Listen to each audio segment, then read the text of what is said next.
లేనివారి సాయం. గిరి సమయస్ఫూర్తికి పెట్టింది పేరు. అందువలన ఎంతో నిజాయితీపరుడు కావటం వల్లనూ రాజు కొలువులో అతడికి మంచి పేరుంది. రాజుగారి కోశాగారానికి సంబంధించిన పని చేస్తున్నాడు గిరి. అతడికి పైన 2 అధికారులున్నారు. ఒకడు డబ్బు లెక్క చూసేవాడు, ఇంకొకడు లెక్క రాసేవాడు. ఇద్దరికిద్దరూ అవినీతిపరులే. కానీ గిరి చేరినప్పటి నుంచి వారి ఆటలు సాగడం లేదు. అందుకనే కాక కోశాగారంలో తమ కంటే గిరికి ఎక్కువ పలుకుబడి ఉండడం కూడా వారికి బాధగా ఉండేది. ఉన్నట్లుండి రాజధానిలో దొంగల బెడద ఎక్కువయింది. ప్రతిరోజు నగరంలో ఏదో ఒక ఇంట దొంగతనం జరుగుతూనే ఉంది. ఇలాంటి పరిస్థితుల్లో పై అధికారులిద్దరూ గిరి మీద పగ తీర్చుకోవాలనుకున్నారు. ఒక అధికారి తను పనులు చేసిన డబ్బంతా లెక్క చూసి 20,000 రూపాయలుందని అదంతా మూటగా కట్టి గిరికిచ్చి ఆ మూటను కోశాధికారికి అందచేయమన్నాడు. కోశాగారం తాళాలు కోశాధికారి వద్దనే ఉంటాయి. ఆయన పక్కన లేకుండా కోశాగారంలో ఎవరికీ ప్రవేశం ఉండదు. సాధారణంగా సూర్యాస్తమయంలోగానే కోశాధికారి కోశాగారానికి తాళం వేసి ఇంటికి వెళ్ళిపోతాడు. గిరి డబ్బుల మూటను తీసుకునే సమయానికి ఇంకా సూర్యాస్తమయం కాలేదు.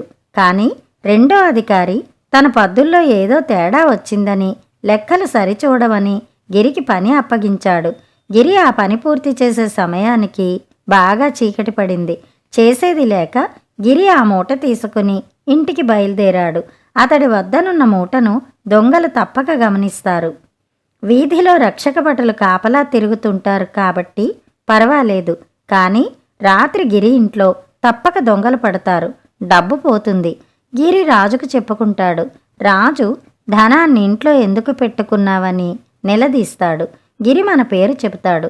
మనం గిరిని చీకటి పడేదాకా ఉంచేసినట్లు ఒప్పుకోము. గిరికి ఉద్యోగం ఊడుతుంది. జరిమానాతో పాటు జైలు శిక్ష కూడా పడుతుంది అని 2 అధికారులు ఒకరికొకరు చెప్పుకుని మురిసిపోయారు. గిరి భయంగానే ఇల్లు చేరుకున్నాడు. మూటను తమకున్న చెక్కపెట్టెలో దాచి తాళం వేశాడు. పరిస్థితి భార్యకు చెప్పి పదే హెచ్చరించాడు. చెక్కపెట్టె ఉన్న గదికి కూడా తాళం వేసి తను వేరే గదిలో పడుకున్నాడు. ఒక రాత్రి వేళ దొంగలు రానే వచ్చారు.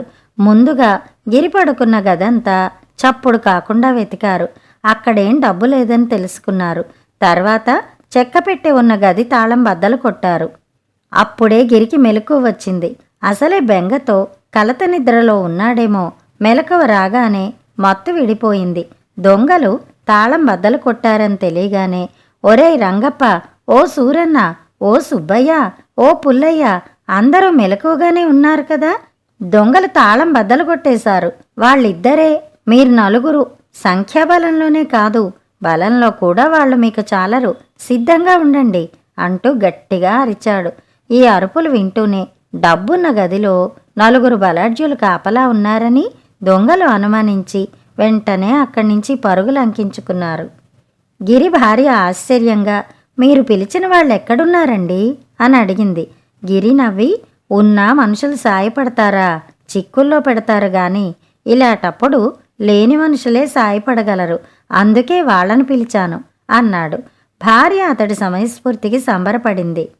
మన్నాడు గిరి యథాప్రకారం కోశాగారంలో డబ్బును జమకట్టి వస్తే అతడి పై అధికారులు ముఖం మార్చుకున్నారు. కథ సమాప్తం.